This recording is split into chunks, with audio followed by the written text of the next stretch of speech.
Good morning. Welcome to Tips with Tanny. Today is Monday, July 6th, and we are going to be continue on talking about the needs for reconciliation. If you are on, if you can just say hi, hit like, share this video, that would be awesome. If you wish to share at any time, that would be so good. Just like to know that this is reaching people and that you have an opportunity to ask any questions or anything if you are interested. So last week we talked about the first two needs for reconciliation. Hi, Charisma. Thanks for waving. They were acknowledge the reality of death, and embrace the pain of the loss. So if you're interested in those two and you missed them, just go back to last week and you can check out that video. Today we're going to be talking about the next two. So number 3 is remembering the person who died, and 4 is developing a new self-identity. So these are very large needs. And like I've mentioned before, this process isn't linear. It's going to um, like ebb and flow and be messy and all over the place, and it's just a continual growth. It's much like growing a human being. They don't just grow steadily. They grow in fits and spurts, and sometimes they get wider, and then they get taller, and then their brain's working, and then other parts. So it's kind of the same idea. Today we're going to talk about first remembering the person who died. So when someone passes away, our relationship with them transitions from one where we're remembering them and creating new memories and looking towards a future with them to one where we are creating a relationship with the memory of them. So this even is powerful for the billions of people who believe in the afterlife and believe that they will actually see their loved one in the future. You still have to shift that relationship for now. Thank you, Charisma, again for writing those down. That's very helpful. You still do have to shift that relationship because you aren't creating new memories in the same way with that person. And it's very important to remember that person because that person's value didn't disappear when their body died. How do we do this? How do we remember? We remember through storytelling. We get together and we tell our story. You can tell your story to loved ones, you can tell your story to friends. I suggest people write their stories down. There's actually a beautiful like video series on YouTube that I just stumbled upon, and it's Cooking with Clara. And it's a 93, I think she was 90, she turned 94 in some of the videos, year-old grandmother, and her grandson videotaped her cooking her Depression era recipes and telling stories from her youth and from the Depression. And it turned into a memorial series because she did pass away. But it was really cool that he was able to record those recipes and stories and share them, and they've impacted my life, and I'm sure they've impacted a whole bunch of people's lives. So that was really neat, his way of even starting before his grandmother passed away, creating stories, and you can go back and look at them for as long as they exist. So it's really cool. In our society, you might hear, why bother remembering? It's not going to bring them back, especially if your relationship with that person was complicated. And lots of times you'll also hear, oh, the past is the past. Let it go and move forward. Well, we've learned that to move forward, you have to go backwards first, and that's remembering. And if it's a complicated relationship, you still need to remember it's like cleansing yourself, and talking about it helps reconcile it inside of you. You can't ignore painful or ambivalent memories. They still have to be talked about. So if it's a complicated situation, you still need to remember that person.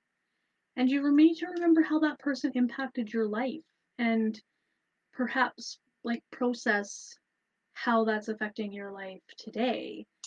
And that actually ends up taking us into developing a new self identity. But we'll go there in a minute.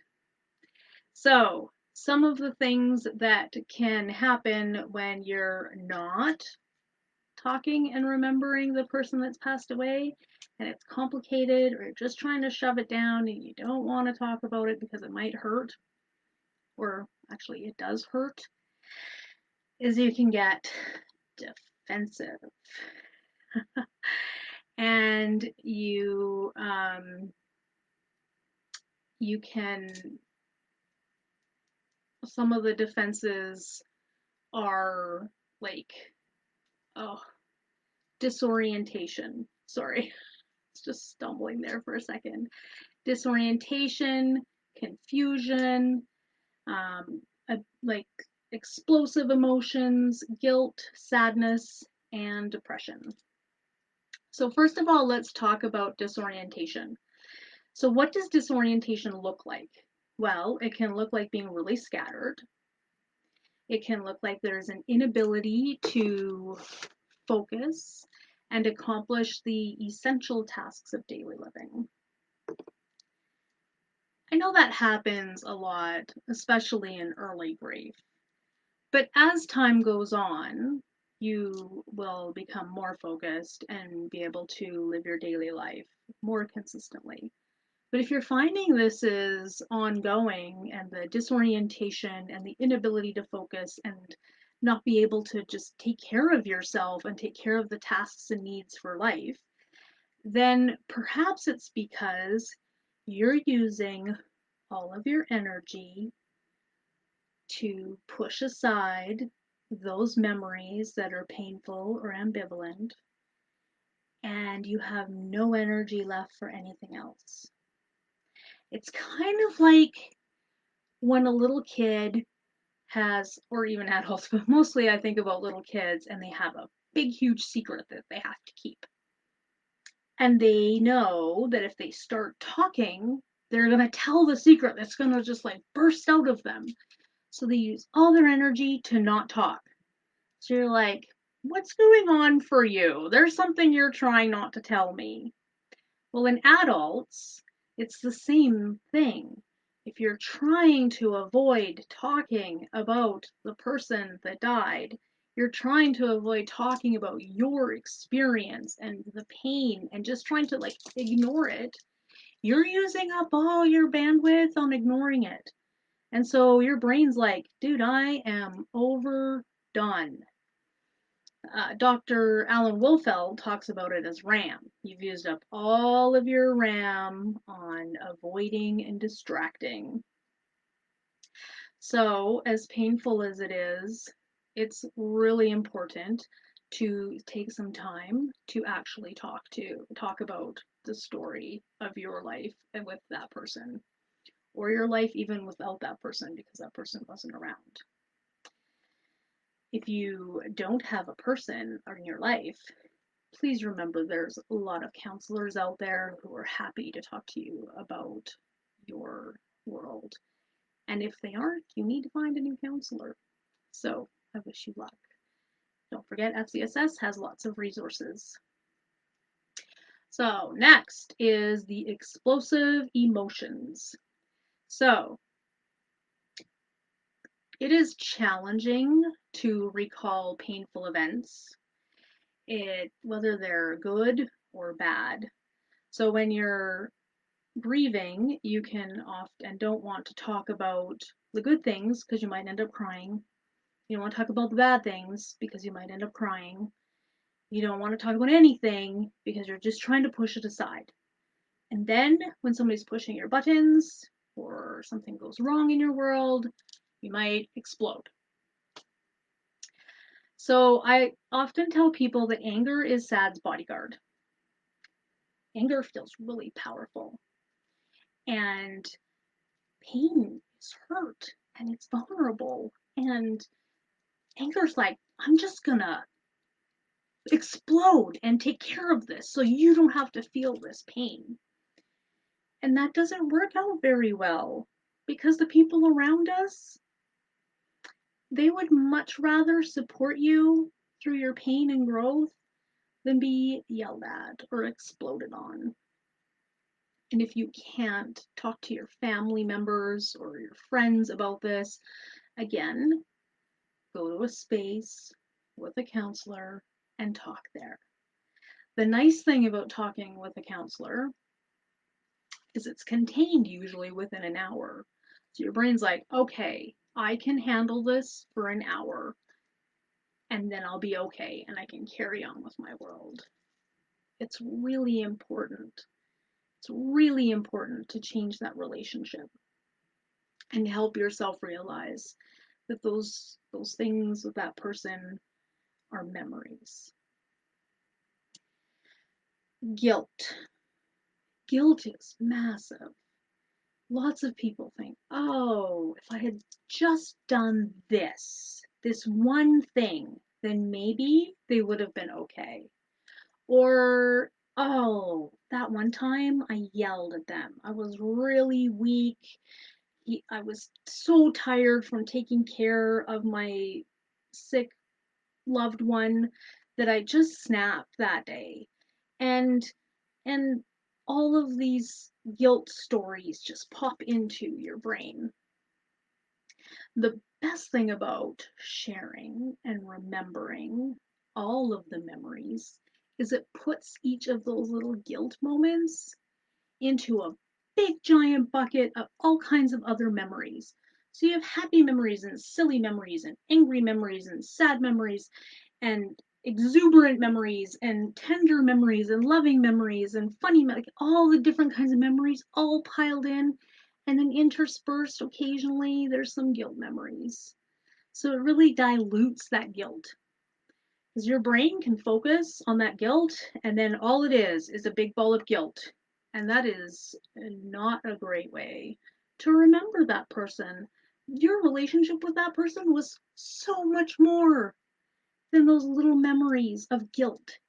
So, talking about the fun memories and the good memories and some of the sad memories and the tender memories and the hard, all of the kinds of memories is really powerful. So, why would some people hold on to guilt? Well, sometimes they feel if they hold on to the guilt, it helps them remember to be good people, or it helps them to remember the person that died, or it feels like some sort of justice. Well, that person died, and so it must be my fault, and I need to punish myself for a long time.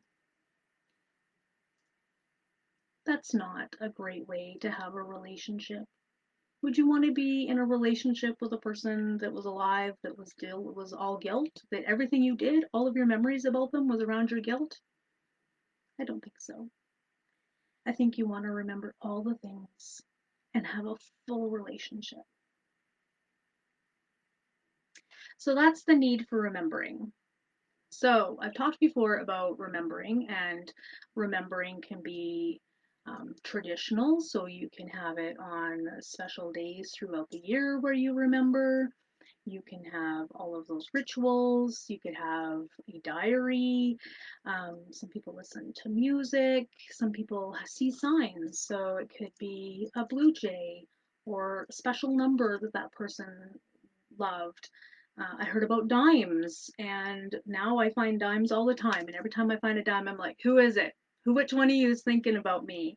And then every time I do that, I think of all of the people that I have loved and are gone. And it helps me. It helps me continue that relationship with them. And it can help you continue that relationship with them. I've talked before about people who get tattoos.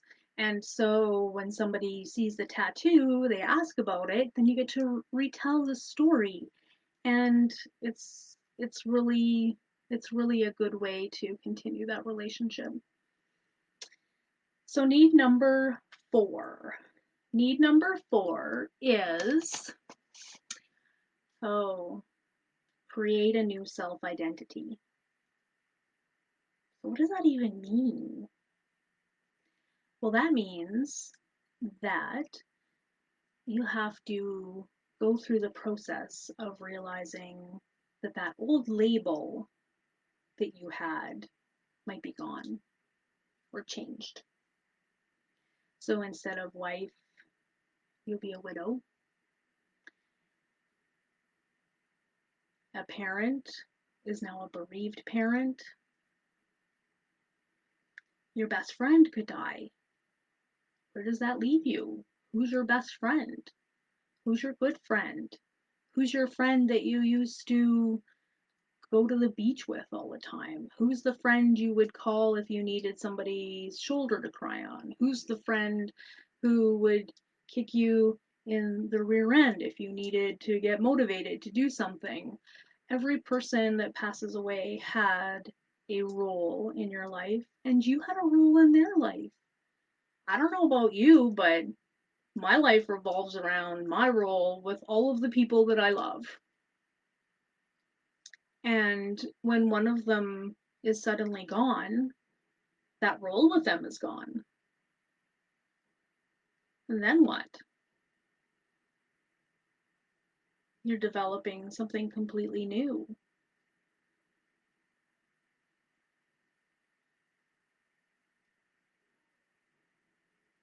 So, creating a new identity means creating new schedules, new roles, learning new things about yourself.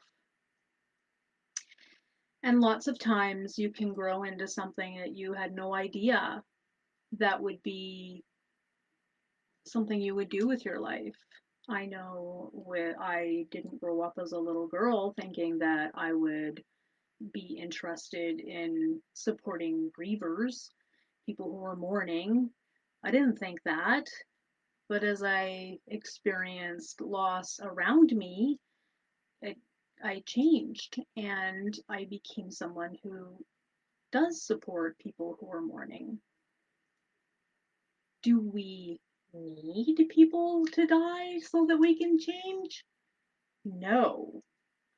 No, we don't need people to die to make us better people. However, when people die, we do need to create a new identity.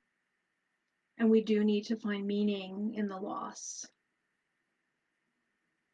I've met so many beautiful people who don't want to be doing or didn't want to be doing what they're doing as a career or as their passion now, but it was triggered by someone who passed away.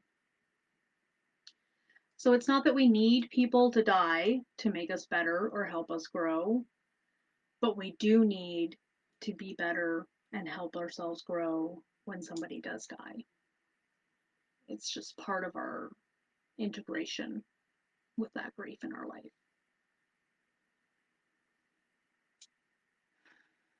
So being afraid to move forward is a sign that you may not have been creating a new identity. Sometimes people are afraid to move forward or grow or experience new things because they feel like it dishonors the person that died. So maybe that person and you had always planned to go to Jamaica. And so when they die, you think, I'm never going to Jamaica because that would dishonor the memory of the person. And that's probably not what that person would want for you. You can absolutely grow and absolutely remember them and absolutely honor the memory of you planning that trip together. You may choose to not go on that trip, but that's your choice. But you not doing things and you not living your life is not honoring. It's not honoring. And it won't make you forget. People often think, well, if I grow and change, I'll forget. No, you won't forget. How could you forget a love like that? How can you forget everything? You can't. And if you do worry that you're going to forget, what do? You go back to remembering. So it's back and forth. It's ongoing. You keep remembering, and that will help you with creating a new identity. So I ask if anybody that's watched this, if you would like to email me, just drop me a line, or you can instant message me through Facebook and I will respond. I'm really curious to know how you're enjoying this segment of Monday morning. I also would love to hear any stories that anyone has to share. You can either send them to me privately or you can post them more publicly, or if you want to send them to me privately and then I can talk about them on the Monday morning, that would be absolutely brilliant and lovely. I'm really curious to know how people have acknowledged the reality of the death, embraced the pain of the loss, and then also the two for today. So remembering the person who died and the creation of a new self identity. I'm super interested in all of those things. And I think that's it for today. Next week will be the final two of the Needs for Reconciliation by Dr. Alan Wolfelt. And I thank you for watching. I thank you for taking this time for yourself to grow and to learn and to make yourself valuable and realize that your feelings are very important and they matter. And your relationship with your loved one still matters. So, thank you again for watching Monday Morning with Tanya. I will see you next Monday.